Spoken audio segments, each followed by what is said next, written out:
All right, welcome back, Lake Effect Sports. Let's see if I can do an intro this time. Feel like I can. We're talking Indians today. That's about it. Nothing else has really happened in Cleveland sports, so that's all we can really get into. So, Matt, Indians thoughts. Come at me with them. Indians thoughts. Well, this weekend and the one game against the White Sox, kind of a bummer. They probably should have had 2 wins. They probably should, but right now they have 1 out of 3. So that was kind of bad. Just a goofy week in general that just kind of was a bummer. But at the end of the day, they're still at 500. They're above the Twins right now. They're right there with the White Sox. So not terrible when you think about it. Yeah, exactly. So that's like where it's tough to be mad because we're keeping pace with everyone, and some guys are doing well. But I think the game we really have to talk about, and the one that's bugged me the most, was Game 2 against the Reds. Mm-hmm. Game's going well. It feels all but wrapped up. Clauses gets the first 2 batters out. Naylor makes nice plays on those. Bill Buckner Oh, would God. tie the game up and come back and win. That game just kind of felt like a huge letdown. I'm really glad that it didn't, I guess, hold us back because we continued to play well after that. But that game really hurt because it felt like it was just won already. Ground ball, touch the base, it's over. And Clausse, once again, like we complained about last week, can't get any defense when he's pitching for some reason.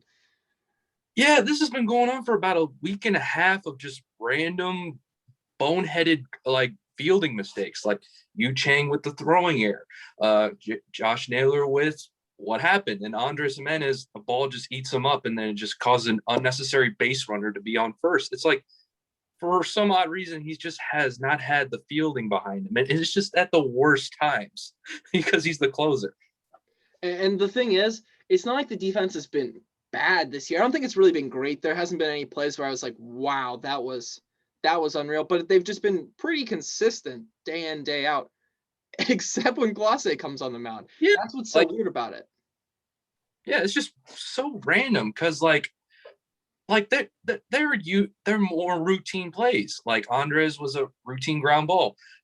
Josh Naylor, routine ground ball to first, and then just like a routine throw. Like, it's just the most random thing that just keeps biting this team like in the butt, and it's just annoying more than just like anything. Yeah, it's definitely just it's frustrating. And Naylor made another play with Clausse. He had a fly ball to right field. He missed it, and then it hit off the net, which he thought was out. So did I. So I'm not gonna really Yeah, judge him for that one. But then that caused a run too. So it's like, what? I don't know. That's definitely my biggest complaint this week. And Zach Plesac again. Zach Plesac's another complaint. this was a guy we were feeling pretty confident about too so far, but I'm not too worried about him essentially because I would think he's gonna be able to bounce back from this. Like, you don't face one team twice in a week's time like Plesac did, and it's hard to bounce back when a team kind of knows your tendencies already from facing you a week later. Yeah, and it was weird, and I'm not judging him too hard on it either because he just faced the team that crushed him, has continually crushed him, faced him again, and got crushed again. So maybe it's just the White Sox, and he looked at least better in the second start against them. Not Yeah, great or anything, but at least kind of competent, unlike the first start. Um, but besides that, I think those are the big things that happened this week. Anything else you want to touch on? um, I would think. What do you think about Jordan Luplow maybe getting everyday at bats? I love it. At this point, well, why not? I like playing him and Ahmed Rosario basically every day with other guys just rotating in occasionally. A guy I would like to see get less everyday at bats or, well, platooning at bats would be Jake Bowers. I'd like to see now Naylor and Yu Chang kind of just fully take over first base, make them comfortable there. Yeah, Because I'm just tired of watching Jake Bowers go up there and strike out. And yeah, at bats are really pathetic. And that's the worst part. Sometimes you know a guy's in a slump, but they're battling up there. Jake Bowers is watching fastballs down the middle and can't hit anything near the strike zone. So I don't see why we're still throwing him out there. yeah. He's just the epitome of being lost. Like, he has no idea what he's doing up there. Like, it just seems like he's like in the ocean, just paddling, trying to keep himself above float without like a raft or anything to keep him above, and he's just drowning himself. Essentially, that's what it just feels like. Yeah, and I think the most frustrating part for me about Jake Bauers is that we traded Yandy Diaz for him. Yeah. That trade makes no sense then, and it still doesn't make any sense now. Yandy Diaz was a guy who was like inches away from being a superstar, and we gave him away for nothing.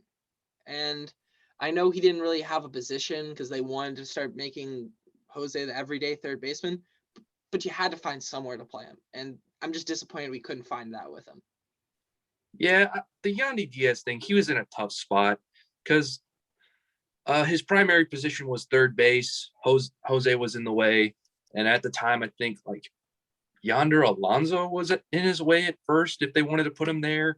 Maybe they could have waited a year and maybe put him at first because, I mean, Yonder Alonso's contract was not that big. And they traded him a year later. So, like it just was like, yeah, I don't. That one backfired. That one still sticks. Like it's bad. Yeah, do you know what's also bad? Who's the catcher we traded to the Padres? Well, he's also on the Rays now with Yandy Diaz, and he's going off as well too. Who I didn't think he would be decent at all. That one I'm not as mad about because he was bouncing around for a while, and it just the Rays have a tendency of picking up everybody's like misfit toys and making the most out of them. Like Jesus Aguilar was there for a while, then he got kicked over to the Marlins. They just always have a tendency of getting guys like that, and they make them work. Yeah, then pitchers especially, they find guys and just save their careers, it basically seems. But yeah, that's who they are. And that's one I'm not mad about because like he had kind of a like I think Tito wanted him to take some reps out in the outfield, and he basically flat out said no, and that kind of ended that relationship and basically sent him out to San Diego. And it's hard to be mad at Mejia with that because he's a pretty decent catcher. So he's like, why would I go play outfield? I've never played there before. I've been a catcher my whole life, and I'm pretty good at it. So why would I change positions? You just trade me. Yeah, well, that's it's just one of those things. Like at the time we needed an outfield bat. With him it made sense, but like yeah, I get it. It is what it is with him. Yandy's more the one that I get mad about, just because there was an opportunity there and they just didn't take advantage. Like yeah, I get that. All right, so before we get into our the Yankees preview, I think we got to do our 3 stars of the week. All right. I think first is obvious. It's Shane Bieber once again. He's the entire star of this team. And I think every week he might just always be the first pick. He's the potential Cy Young. I think he's maybe the best pitcher in baseball besides Jacob deGrom, who's also putting up unreal numbers. Luckily, he's in the NL. Mm-hmm. But what more do you have to say about Shane Bieber? He faced a good Reds lineup and looked great once again. And actually, I take that back. He wasn't even playing his best and is still that good. That's the difference between him and most players in baseball right now. Yeah, when he's slightly off, he's still better than most pitchers. Like with the way his stuff works and how he's always able to keep hitters on their toes, they can never get a good idea of what he's throwing up there. And that's why he's always giving you 7, 8, 9 innings and on pace to potentially get to 300 strikeouts. That's just who he is. Like he's a dominant ace and probably top 10 in the league right now, but not top 5 or top 3, depending on who you talk to. I think at this point, top 3 isn't like something that you can say and get yelled at for now. He's just that good. Yeah, he's more than proved that Cy Young last year was not a fluke, or as some people call it, the Mickey Mouse Cy Young because it was only 60 games. No, he's more than proved it now. Yeah, without a doubt. All right, who's your first one off the board? I'm going to say Jordan Luplow, and here's why. Next pick. Jordan Luplow has started to prove that he can be more of an everyday player. Like I feel like he has shown hints of it, but because of how he has always crushed lefties, he had kind of made his own role. But now that since he's starting to be given more opportunities, he has now 2 home runs against righties. He could have been 3 if that replay review did it correctly. Yeah. So he would have had 6 instead of 5. But now he's starting to be an everyday player, and he's becoming kind of like, his story's turning into kind of like Lonnie Chisenhall's in a way. Like Lonnie was kind of like he always faced righties, but he struggled against lefties. And then one year he kind of just put it all together. And I kind of see that reality for him now. Yeah, before we get on, I just got to ask you. So are you a Lonnie Chisenhall guy? Oh, I was always a Lonnie baseball guy. Oh, thank you. Oh, my goodness. I always get so much hate for that. I am like the #1 Lonnie Chisenhall fan in the world. I have a Lonnie Chisenhall jersey. I love him so much. So this just made my day. That's all I needed to say. Nothing more than that. Nothing to add about Luplow. He's been great. I mean, you kind of summed it all up. He's hitting lefties. He's hitting righties. We talked how he needs to start playing every day. He's an easy #1 pick. But I love Chisenhall. Any chance to bring up Lonnie Chisenhall, I will. I would give him my calf if I could. Yep. Anytime Lonnie Chisenhall gets brought up, I always smile because that dude, I was always a big fan of his, and every time like he would struggle early on, I would say he's got it. Don't worry, he's got it, and he proved it to me. That's why I've always jumped on the Luplow bandwagon, because he always reminded me of it. Yeah. Okay, so my #2, I'm gonna go. As great as Clase's been, I don't think Karinchak's been getting the respect he deserves this year. Oh, he's been pretty darn phenomenal. He hasn't given up a run this year, and he's just looked great doing it too. He hasn't really had a lot of those innings like he has in the past where you're like, oh no, here we go again. He's got it this year. I think he's really figured it out, and now he's also an elite reliever to go along with Clase. So that's an easy #2 pick for me. Yeah, the amount of disrespect that he got from Indians fans was kind of baffling to me, because we saw last year what he could do when he's on, and now that he's starting to have more control, he's unhittable. So yeah, definitely a great pick. All right, who you got? You know what? I'm gonna go with Berto. Okay. But that 1 home run against Cincy on Sunday was definitely huge. Like, it helped out so much. Yeah. And definitely that a huge moment. And he's kind of done that this year, where he's stepped up in those big moments and gotten us those big hits when they're needed. Yeah, he might not hit around 200, but he always gives you those moments, those clutch moments that we always need. Like that's what he does. And that's why he's my pick there. Yeah, and I'm going to take another boring pick here at #3, and it's Jose Ramirez. He's been our most consistent bat besides Luplow really all year. A big home run against Cincy, get us going in that game. Yep. And just some big hits throughout the week.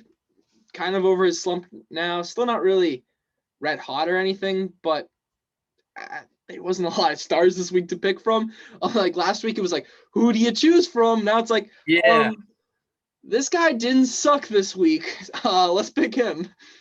Yeah, this week is definitely slim pickings, but yeah, Jose is definitely one for sure.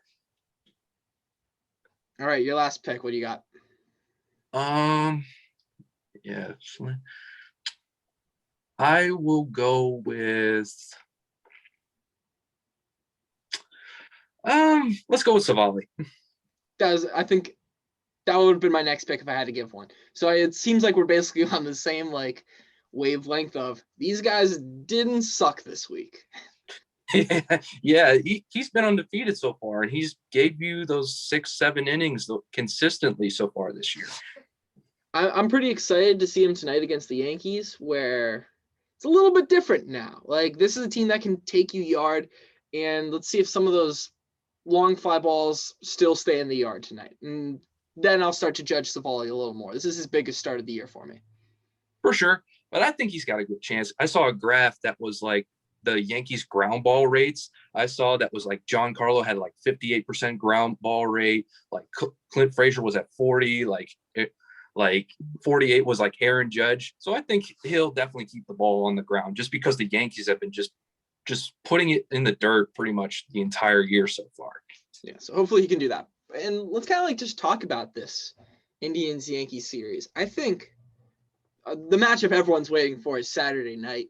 Yankees adjusted their rotation to match us, and now Mm-hmm. it's Bieber versus Cole. And you hate to be like, oh, the Cy Young comes down to a game in April. But this is the first like moment of these two guys are probably 1A, 1B this year, and there's probably a third like outlier who's gonna have a superstar year. But when it comes down to it, these are the two best pitchers in the American League, and probably will be as long as they're in the American League for the next 3 to 5 years. Oh, definitely. I'm insanely excited for this game. It kind of feels like that Giolito Bieber start where you're like, whoever scores first might win this. And not only that, I think it's time for Bieber to get a little revenge on this Yankees team that messed him up in the playoffs last year. I think he goes out and he's going to have an amazing start. And this is the moment we look back on. We're like, oh, yeah, that's his Cy Young moment. And he continues to roll off that momentum for the rest of the year. Definitely. And with how the Yankees are hitting, he could definitely do that right now because they're like bottom, like in the bottom of most of the hitting categories. And like they're just not doing so well. So I could see him just carving up that lineup top to bottom. But what you just said also scares me. This Yankees lineup hasn't been hitting well. And I'd hate to be in the midst of a 4-game series against the Yankees when their bats wake up. Because when those bats wake up, you're in for a world of hurt, and it doesn't matter who's on the mound for you. We have great pitchers. Their hitters are elite, and they've been elite for a while now. So I'm a bit scared of just waking the sleeping giant. We need to kind of just cruise by. I would love to take 2 or 3 from them, but we'll see. For sure. Yeah, like goal for this series is probably to split. If you take 3, that's great. But for right now, just split the series. Try to like maybe like catch them while they're down and just go from there. Because right now that's what the pace is with the Indians. They've kept pace with everybody. They just don't want to like keep things all this bad momentum going like it seems like lately. Yeah, and I think we got 3 to 4 guys that I like starting that can really change this momentum as well. For sure. All right, so that's about everything I have for the Indians. Do a little quick draft talk before we end the show. Okay. I think the big story that came out this week for the NFL draft was Justin Fields, and maybe one of the reasons he's dropping off on boards is he was diagnosed with epilepsy, or not diagnosed, he's had it, and this is the first time it's really come to light in the public. What's your thoughts on that? I've never thought like an illness like that would probably be a reason why teams would be concerned. But I think now with modern medicine and the fact that he hasn't had issues in the past, shouldn't like have teams like go away from him. I think talent wise, he has all the tools, but since it's draft season where everybody's nitpicking and trying to find ways to like just look past a certain guy for certain things. If it's because of a medical diagnosis like that, that's just silly to me. Like It's just totally, and I agree with you. And that kind of like just tails off to another thing. Have you seen? Obviously, you probably do with a name like Matt Milner. Matt Miller, the NFL like draft guy. Yeah. So he put out a list today, and it was from what he's heard from GMs about the smartest coaches or smartest quarterbacks he's heard in interviews. So far they've said Mac Jones 1, Trey Lance 2, Sam Ehlinger 3. Sam Ehlinger? Sam Ehlinger 3. Justin Fields isn't on that board. He is considered the smartest QB basically ever besides like an Aaron Rodgers and an Andrew Luck type thing.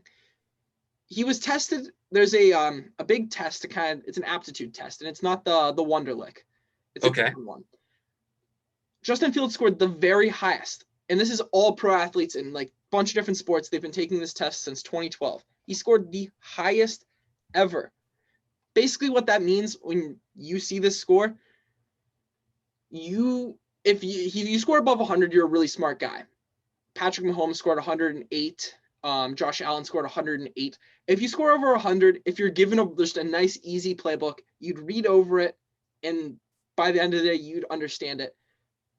And then if you're like in that 110 range, if you get a harder playbook, you'll understand it pretty quickly, but you might need a couple of days to get it. Okay. Justin Fields scored 130.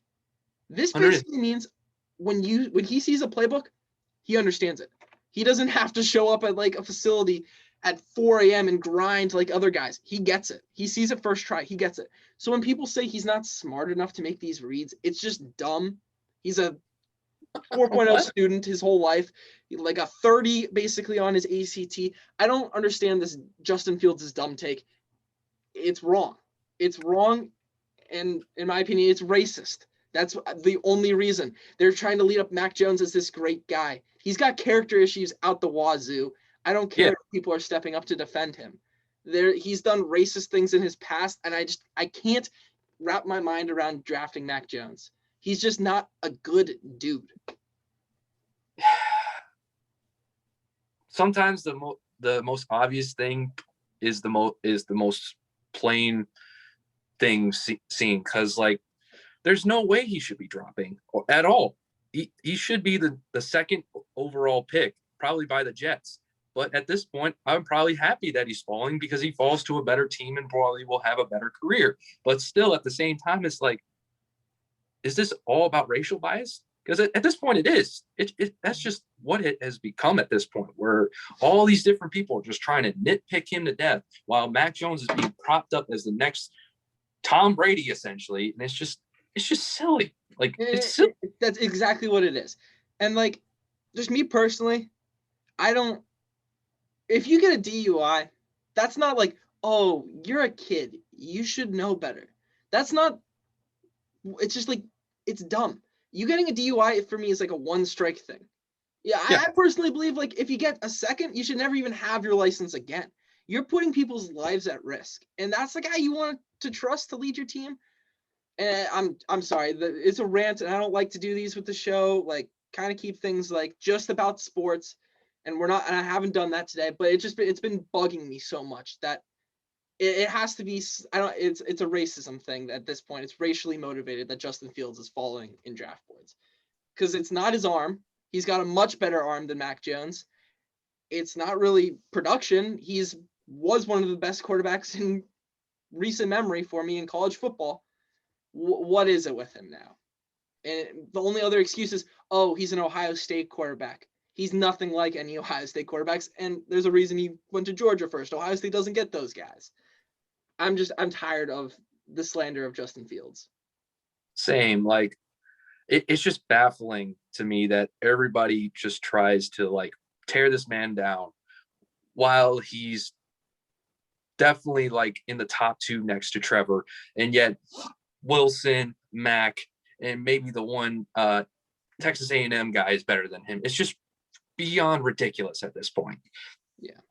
All right. So I think before we end the show, we have to end on a more positive note instead of all this sadness. And I have an update on the Tyler Naquin story for a third week in a row. So I went full like grudgement day. I was furious. I was just fed up. So what I did is I found this guy. I'm going to quit saying his name. And I looked him up on the internet. So I was like, where does he live? Found his Facebook. Got him. I found his local police department, and I emailed them. And I sent that email to Mr. We're not going to say his name, Mr. Cornhole Board. I sent it to him, and right away he responds. This one got to him. And guess who's getting a money order sent their way now for 200 smackaroos? All right. The situation is over. It is ended. I will be getting my $200, and I can just only kind of hate Tyler Naquin forever. Yeah, thank God, dude, because you were texting me this, and I'm thinking, like, did you really just go to the police in Texas to get your money back? Yes, I did. I emailed the Tomball Police Department in Texas, and I have my money back, and I can live happily ever after. Everyone was telling me, like, you might be taking this too far. And I'm hand up, first to admit it. I took it too far. Did I let this bother me for way too long of my life? Hand up again. Yes. Did I get my $200 in the end? Yeah. So you guys can all suck it. Everyone that hated on me for holding this grudge for over a year and a half.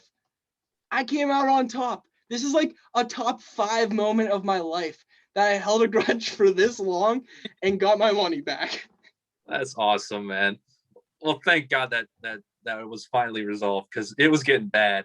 Yeah, It was getting- I just had enough. I think that's all it was, and I finally just cracked. I cracked. I was going through like a complete mental breakdown over this. I was like, why haven't I got my money back? Like for some reason, the first 800 days of waiting, I was like, man, this sucks. And then just boom. Last week I was like, I've had enough, and I cracked.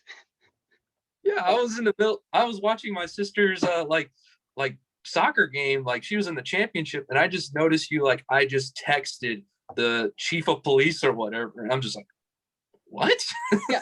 Also, shout out Tomball Police Department somewhere in Texas near Austin. They get things done down there. They already contacted him and got back to me within like the hour. Yeah, they sped things up. So shout out them. They figured things out quickly, and I got my money back. So that's my happy end to the show. You got anything else? Congrats to you. So that's all I got. Thank you guys for watching. Check us out. Twitter, we have one now. That'll be linked. Check our Twitters out. Check us out on TikTok, and make sure to like, comment, and subscribe. See you guys next time.